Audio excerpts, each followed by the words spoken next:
तो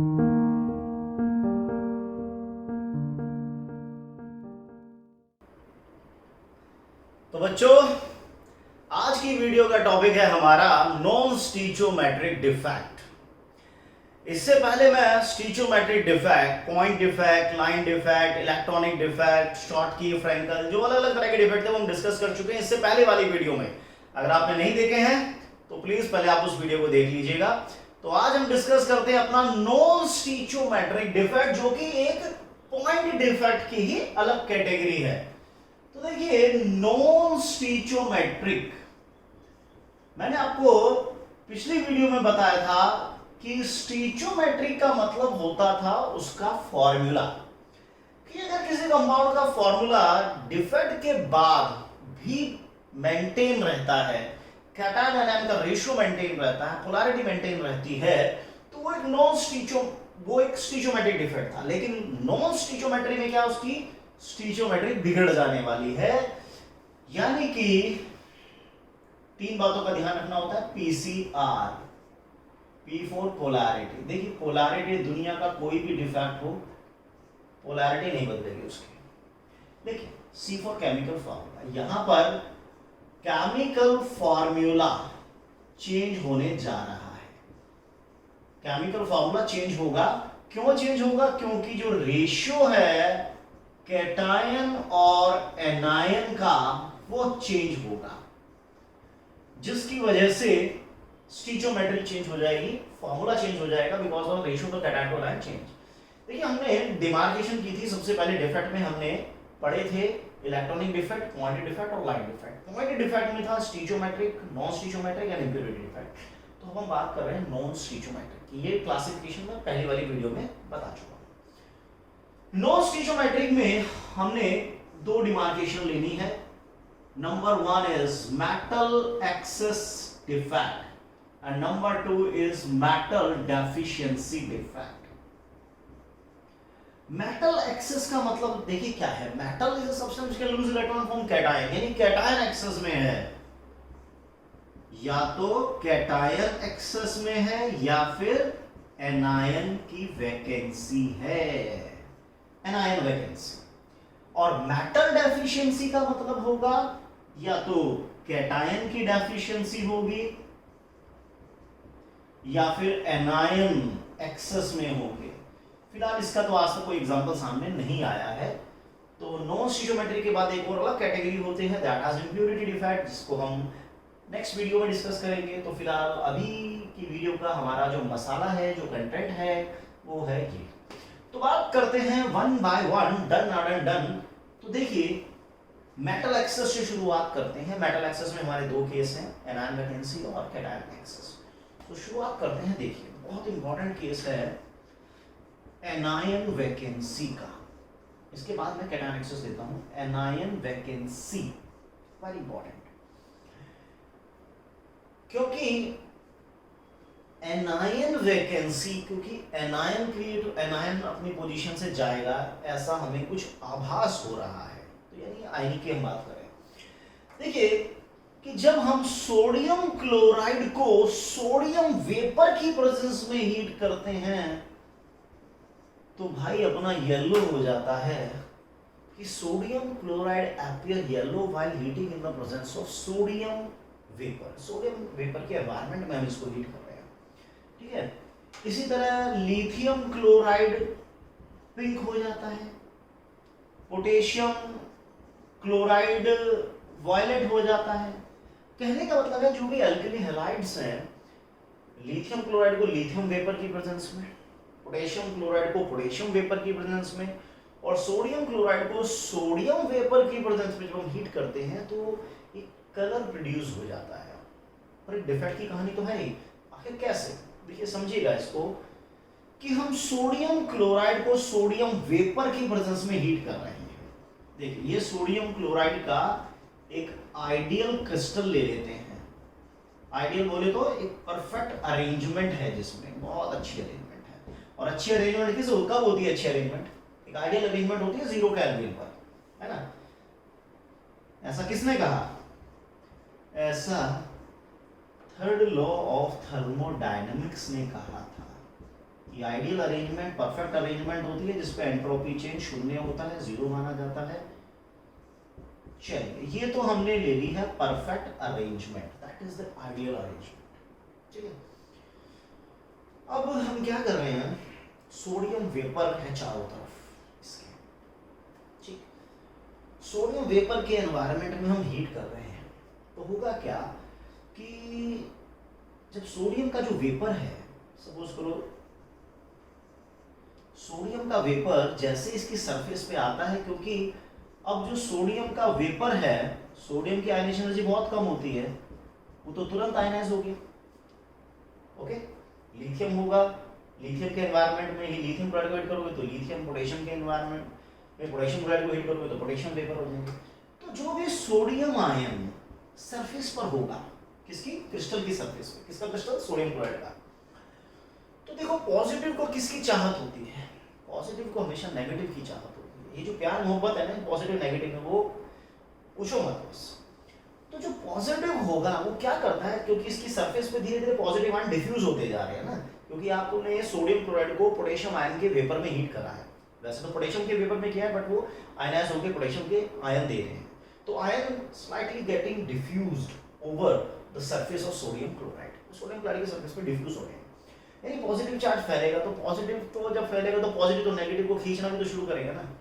तो पॉजिटिव इस नेगेटिव को या किसी भी अड़ोस पड़ोस के क्लोराइड को जैसे ही खींचकर बाहर ले आएगा, खींचकर बाहर ले आएगा, चलो वहां तो इन दोनों की सगाई करा देते हैं, NaCl बन गया, लेकिन यार इनकी तो दोस्ती हो गई, लेकिन यहां से तो क्लोराइड विदा हो गया। अब देखिए स्टीचोमेट्री कैसे बिगड़ती है, बिफोर और आफ्टर समझना जरूरी है, बिफोर एंड आफ्टर।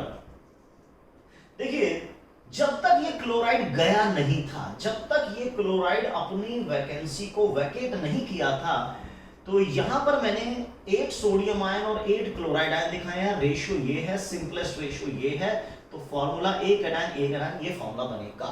ओके, लेकिन डिफेक्ट के बाद 8 यूनिट सोडियम है, 7 यूनिट क्लोराइड है, यानी कि एनायन कम हो गए हैं, रेशियो बदल गया है। अगर रेशियो बदल गया है, एनायन कैटायन से कम हो गए हैं, तो अगर एक कैटायन है तो एनायन एक से भी कम होगा, एनायन एक से भी कम होगा। ये 100 है तो ये 95, 97 व्हाटएवर जितने भी परसेंट क्रिएट होंगे। फॉर्मूला बदल गया दोस्तों, और फॉर्मूला बदलने का मतलब है स्टीचोमेट्री बदल गई। स्टीचोमेट्री का मतलब है एक ही वाक्य में अगर आपको समझना है, शब्द में समझना है, तो फॉर्मूला होता है। अगर फॉर्मूला बदल गया, फॉर्मूला बदलता है हमेशा रेशियो की वजह से, कैटायन एनायन के रेशियो की वजह से फॉर्मूला बदलता है। तो पीसीआर को आपको ध्यान रखना है, पीसीआर में जो सीआर है वो क्या है, chemical formula and ratio of cation anion, ये दोनों चीजें चेंज हो गई हैं। और पोलैरिटी मैंने आपको बताया, दुनिया का कोई भी डिफेक्ट हो पोलैरिटी नहीं चेंज होती। चलिए, अब ये पहले न्यूट्रल था, 8 यूनिट पॉजिटिव 8 यूनिट नेगेटिव, तो ये पहले न्यूट्रल था, लेकिन पोलैरिटी तो भी मेंटेन है, तो it should B neutral after the defect. तो ये न्यूट्रल कैसे हो सकता है? अब देखिए, जो वैकेंसी क्लोराइड ने क्रिएट की थी, क्लोराइड तो चला गया, tata bye bye see you tomorrow करके निकल गया, और जाके यहाँ सोडियम के साथ बॉन्डिंग कर रहा है, सोडियम क्लोराइड का पार्टिकल बना रहा है, मॉलिक्यूल बना रहा है। तो वो जो इलेक्ट्रॉन जो कभी सोडियम के वेपर ने लूज किया था, वो इलेक्ट्रॉन जो कभी सोडियम के वेपर ने लूज किया था, वो इस वैकेंसी में, वो इस एनायन वैकेंसी में आकर अपने आप को फिट कर लेता है। This anion vacancy is called F centre. This anion vacancy we called F center. F मतलब far. It is related with color. German word है, it is related with color. Far. तो far भिकारी कहते हैं, far भिकार। तो anion vacancy क्या है? जो anion जगह खाली करके क्या हुआ, anion vacancy हो गया। और इलेक्ट्रॉन अगर वहां पर ट्रैप हो गया, तो आप देखिए टोटल पॉजिटिव चार्ज देखिएगा पहले कितना है, टोटल पॉजिटिव चार्ज है 8 यूनिट, एनायन की वजह से टोटल नेगेटिव चार्ज -7, लेकिन जो इलेक्ट्रॉन आ गया उसकी वजह से टोटल चार्ज तो पहले के मुकाबले अभी फिर से न्यूट्रल ही रहा ना। तो न्यूट्रलिटी मेंटेन रही, पोलैरिटी मेंटेन रही, लेकिन स्टीचोमेट्री बदल चुकी है। तो it is a non stoichiometric defect. लेकिन अब क्या होता है कि जब हम आप इसको हीट कर रहे हैं, है ना, सोडियम क्लोराइड को हीट करें तब तो सोडियम वेपर तो तबाही तो आपने हीट के थ्रू मचा ही रखी है।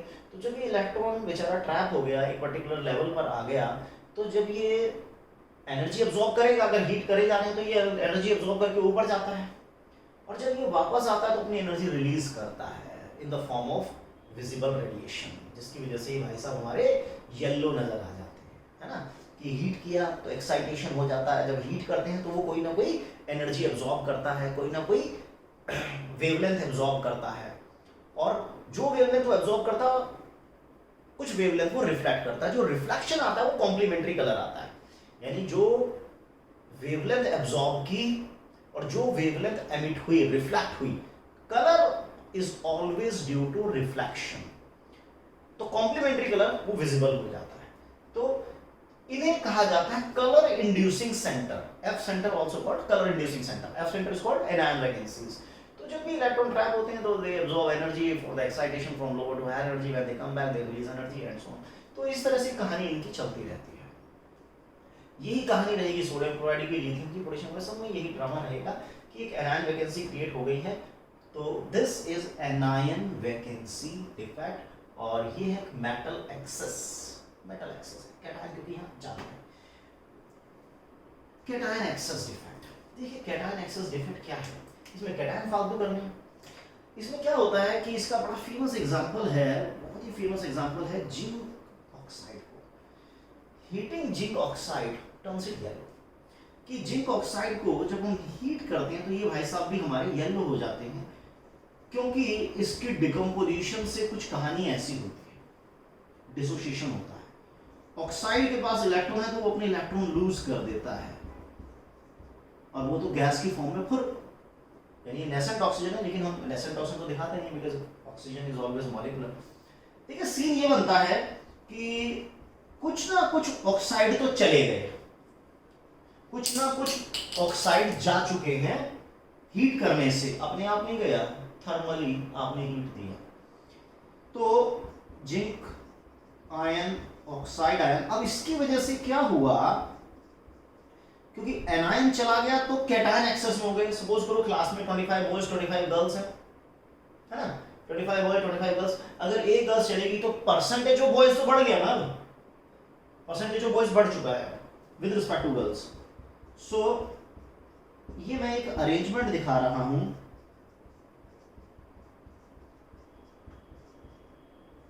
Like this.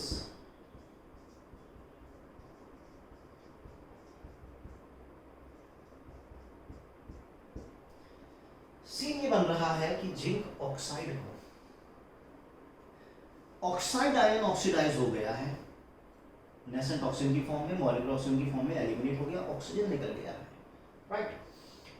अब देखिएगा, सपोज कीजिए कि इसमें मैंने मान लो पहले जिंक आयन लिए थे, सपोज करो इसमें मैंने जिंक आयन लिए थे 6 जिंक आयन थे, और सपोज कर लो ऑक्साइड आयन भी 6 थे, ऐसा मान लेते हैं, ठीक है, ये तो है बिफोर इक्वल थे। लेकिन डिफेक्ट के बाद क्या हुआ, मान लो इतने रह गए, तो अब जो जिंक और ऑक्साइड है, अगर ऑक्सीजन 1 है तो ये 1 से ज्यादा होगा ना, जिंक 1 से ज्यादा होगा, तो जो एक्सेस में जिंक आयन होता है, क्योंकि कैटायन जनरली छोटे होते हैं तो वो कहीं ना कहीं किसी ना किसी साइड में भी फिट हो जाते हैं। तो यहां पर जिंक आयन अब एक्सेस में आपको दिखाई दे रहा है, और क्योंकि पोलैरिटी हमेशा मेंटेन रहती है, तो जो इलेक्ट्रॉन कभी लूज हुए थे वो भी अड़ोस पड़ोस की किसी न किसी नेबरिंग साइड में फिट हो जाते हैं, और फिट होते हैं वो फिर से एनर्जी रिलीज करते हैं, जिसकी वजह से वो भी कलरफुल हो जाते हैं। तो यहाँ पर स्टीचोमेट्री बदल गई है दोस्तों। स्टीचोमेट्री का मतलब है उसका फॉर्मूला बदल गया है, और फॉर्मूला तभी बदलता है जब रेशियो बदल जाता है कैटायन आयन का। तो यहाँ पर कैटायन आयन का रेशियो बदल गया, उसका फॉर्मूला बदल गया, लेकिन पोलैरिटी मैंने बताया किसी भी डिफेक्ट में नहीं बदलती, चाहे वो स्टीचोमेट्रिक हो या नॉन स्टीचोमेट्रिक हो, या वो इसके बाद जो हम पढ़ेंगे इम्प्योरिटी डिफेक्ट हो, whatever be the type of defect, polarity always remains same, before and after it always remains same. तो यहाँ पर क्योंकि ऑक्साइड आयन फुल हो गए, तो उसकी वजह से जिंक आयन अब एक्सेस में माने गए हैं, और इंटरस्टिशियल साइड में कहीं ना कहीं ट्रैप हुए हैं। इलेक्ट्रॉन पोलैरिटी को न्यूट्रलाइज करने के लिए, मेंटेन करने के लिए, वो भी इंटरस्टिशियल साइड में ट्रैप हो गए, एनर्जी रिलीज कर दी, and they produce yellow colour to zinc oxide. Zinc oxide yellow हो जाता है। वैसे तो ये सब ये व्हाइट होते हैं, ये सब व्हाइट है, लेकिन डिफेक्ट की वजह से ये कोई ना कोई कलर शो कर रहे हैं। सोडियम क्लोराइड आप जानते हैं ये सब व्हाइट सॉल्ट होते हैं ये, लेकिन हीटिंग इफेक्ट की वजह से ये कोई ना कोई कलर प्रोड्यूस कर रहे हैं। तो ये हुआ हमारा नॉन स्टीरियोमेट्रिक डिफेक्ट, जिसमें हमने अभी जो डिस्कस किया है वो हमने डिस्कस किया है मेटल एक्सेस डिफेक्ट।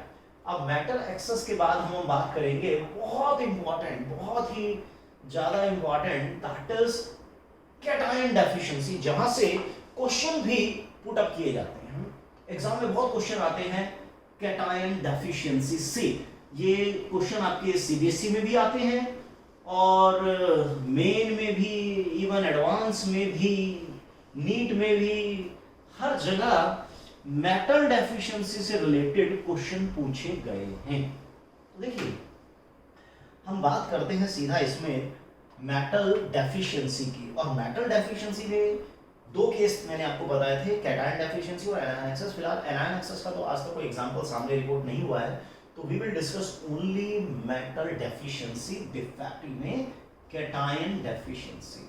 बहुत ही इंपॉर्टेंट है, बहुत ज्यादा इंपॉर्टेंट है। देखिए इसमें कुछ पर्टिकुलर एग्जांपल होते हैं, जैसे फेरस ऑक्साइड है या फेरस सल्फाइड है या निकल ऑक्साइड है, इस तरह के कुछ केसेस हैं इसमें कि ये तो मैंने इनके एक आइडियल फार्मूले दिखाए हैं, आइडियल फार्मूले, ये तो आइडियल है, लेकिन अगर मैं लिखूं Fe.9.950, ये क्या ड्रामा है यार, ये कौन सा फार्मूला आ गया, ये तो पहली बार देखा है, फार्मूले भी डेसिमल में होने लगे। तो जो 11th क्लास में कभी लॉ ऑफ कांस्टेंट कंपोजिशन पढ़ी थी उसकी तो धज्जे उड़ गई आज, कंपोजिशन ही बदल दिया आपने, तो परसेंटेज ही बदल दिया आपने आयरन और ऑक्सीजन के इस कंपाउंड के अंदर। तो जो नॉन स्टीरियोमेट्रिक कंपाउंड होते हैं उनके लिए लॉ ऑफ कांस्टेंट कंपोजिशन कोई मायने नहीं रखती है, ठीक है। निकल ऑक्साइड देखिए NiO है, लेकिन ये Ni.980, ये क्या ड्रामा है भाई, ये कैसे कंपाउंड है, दे आर नॉन स्टीरियोमेट्रिक कंपाउंड, क्योंकि यहाँ पर कुछ इस तरह का डिफेक्ट हुआ, इस तरह का डिफेक्ट हुआ कि दोस्तों कैटायन आयन का रेशियो ही बदल गया, और रेशियो बदलेगा तो बताया ना फार्मूला बदलेगा ही बदलेगा। अब कैसे वो फार्मूला बदला या किस तरह के कंपाउंड जनरली शो करते हैं, देखिए जो आदमी दो नाव में पैर रखता है जनरली वो डूब सकता है ना। यहां पर ये जो कैटायन है ये ज्यादा स्मार्ट बनने की कोशिश कर रहा है, वेरिएबल ऑक्सीडेटिव स्टेट शो कर रहा है। देखिए यहां पर जो आयरन है वो क्या कर रहा है, वेरिएबल ऑक्सीडेटिव स्टेट शो करता है, +2 की और +3 की कर सकता है ना, वेरिएबल ऑक्सीडेटिव स्टेट शो कर सकता है, क्योंकि आयरन फेरस और फेरिक फॉर्म में होता है। लेकिन ध्यान रखिए मोस्ट इंपॉर्टेंट बात है, पोलैरिटी सेम रहती है, इस बात को मैं बार बार बोल रहा हूं। अब इसको एक एग्जांपल के थ्रू समझते हैं, बहुत आराम से आपको बात क्लियर आएगी, क्लियर हो जाएगी। फेरस ऑक्साइड, फेरस ऑक्साइड, अभी तो हम बना रहे हैं आइडियल, वैसे दुनिया में क्या आइडियल है, अब तो कुछ आइडियल रहा नहीं दुनिया में। तो फेरस ऑक्साइड, चलिए फिर भी बना ही लेते हैं आइडियल, तो थ्योरेटिकली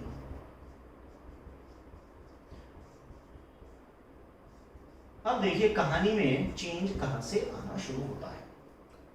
मोस्ट इंपॉर्टेंट पॉइंट है पोलैरिटी का। देखिए अभी यहां पर मैंने 8 फेरस और 8 ऑक्साइड, यानी अभी मैं डिफेक्ट नहीं लिया, मैंने बिफोर बात कर रहा हूं। 8 फेरस आयन है, 8 ऑक्साइड आयन है, अभी डिफेक्ट नहीं लिया गया है, ये बात ध्यान रखिएगा। तो रेशियो क्या है, 8:8, सिंपलेस्ट रेशियो, तो फॉर्मूला आ गया ferrous oxide, okay no problem. चलिए अब जरा थोड़ा सा डिफेक्ट ले लेते हैं, आफ्टर द डिफेक्ट। चलिए हमने 2 यूनिट पॉजिटिव चार्ज कम कर दिया, 4 यूनिट पॉजिटिव चार्ज कम कर दिया, 6 यूनिट पॉजिटिव चार्ज कम कर दिया। हमने क्या किया, हमने 3 ferrous ion now replaced by 2 ferric ion. बहुत इंपॉर्टेंट बात है, 3 ferrous ion are now replaced by 2 ferric ion. देखिए फेरिक लगा देते हैं, चलो इधर भी एक फेरिक आ गया और इधर एक फेरिक आ गया, लेकिन यहां पर एक वैकेंसी क्रिएट हो चुकी है मुन्ना, एक वैकेंसी यहां पर क्रिएट हो चुकी है। तो डिफेक्ट के बाद टोटल कैटायन कितने हैं? 7। टोटल कैटायन है 7 और टोटल एनायन है 8। लेकिन कैटायन कितनी तरीके के आ रहे हैं? कैटायन 2 तरीके के आ रहे हैं, कुछ आ रहे हैं फेरस तो कुछ आ रहे हैं फेरिक। फेरस अब कितने हैं? क्योंकि 3 फेरस आयन चलेंगे, क्योंकि देखिए when 1 ferrous ion Venkat positive charge decreases by 2 unit, तो जब 3 फेरस आयन रिमूव हुए तो positive charge decreases by 6 unit, और जब 2 फेरिक आयन आ गए तो again positive charge increases by 6 unit, तो चार्ज कंपनसेट हो गया। तो आप देखिए यहां पर फेरस तो है 5 और फेरिक है 2, टोटल कैटायन है 7, एनायन है 8, एनायन तो अभी भी 8 है। अब टोटल चार्ज देखिएगा, एक एनायन का चार्ज -2 तो 8 एनायन का -16, 1 फेरस का चार्ज होता है +2 तो 5 फेरस का होगा +10, 1 फेरिक होता है +3 तो 2 फेरिक होगा +6। तो आप देखिए टोटल पॉजिटिव टोटल नेगेटिव है, तो कंपाउंड अभी भी न्यूट्रल है, यानी पोलैरिटी में तो कोई फर्क नहीं पड़ा। लेकिन इस ड्रामेबाजी से जब आपने 3 फेरस को 2 फेरिक से रिप्लेस किया, या 6 फेरस को 4 से रिप्लेस किया, या 9 फेरस को 6 फेरिक से रिप्लेस किया, ये जो 3:2 में जो आप रिप्लेसमेंट करे जा रहे हैं, इससे ज्यादा होल्स क्रिएट होते जा रहे हैं। और आप जानते हैं जैसे जैसे होल्स क्रिएट होते चले जाएंगे, मूवमेंट आयंस की बढ़ जाती है, मोबिलिटी बढ़ सकती है, कंडक्टेंस बढ़ जाती है। तो इस नॉन स्टीचोमेट्रिक से वैसे इसको एक फायदा मिल गया, नॉन स्टीचोमेट्रिक से इसको एक फायदा मिल गया कि यहां पर कंडक्टेंस इसकी बढ़ रही है, कंडक्टिविटी बढ़ रही है, राइट।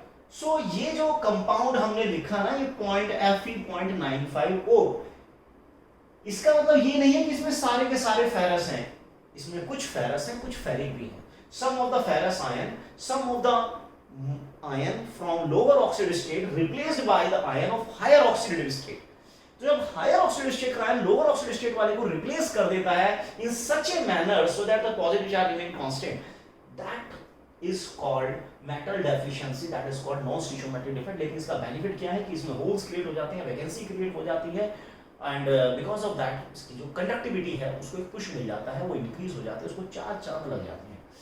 अब इस पे क्वेश्चन क्या आएगा? देखिए ये तो हमने समझ ही लिया कि इसकी स्टीचोमेट्री बदल चुकी है, क्योंकि अब कैटायन कम है, एनायन ज्यादा है, यानी कि एनायन अगर 1 है तो कैटायन 1 से कम है ना। नॉन स्टीचोमेट्री आ चुका है। अगर ऑक्सीजन 1 है तो आयरन इज लेस देन 1, अगर ऑक्सीजन 100 है तो 95 दिखाया है। अब इस पे क्वेश्चन ये बनता है, आप इसको नोट कर लीजिएगा, क्वेश्चन ये बनता है जो एग्जाम में बहुत ज्यादा पूछा जाता है, वो ये पूछा जाता है calculate the stoichiometry of this, calculate the percentage of ferrous and ferric ion this in this molecule, calculate percentage of ferrous and ferric in this. ठीक है, इसमें हमें फेरस और फेरिक कैलकुलेट करना है। अब देखो डेसिमल में तो कैलकुलेशन करना किसी को अच्छा नहीं लगता है। ये for 1 oxygen there is only 0.95 of iron atom, लेकिन बड़ी कॉम्प्लिकेटेड स्टेटमेंट है।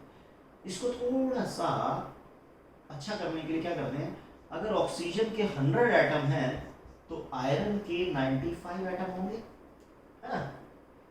For 100 oxide ion there are 95 ions, positive ions.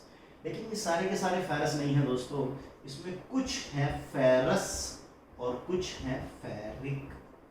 अब कितने फेरस कितने फेरिक, तो ये x है तो ये 95 - x होगा, y भी कह सकते हैं, ओके।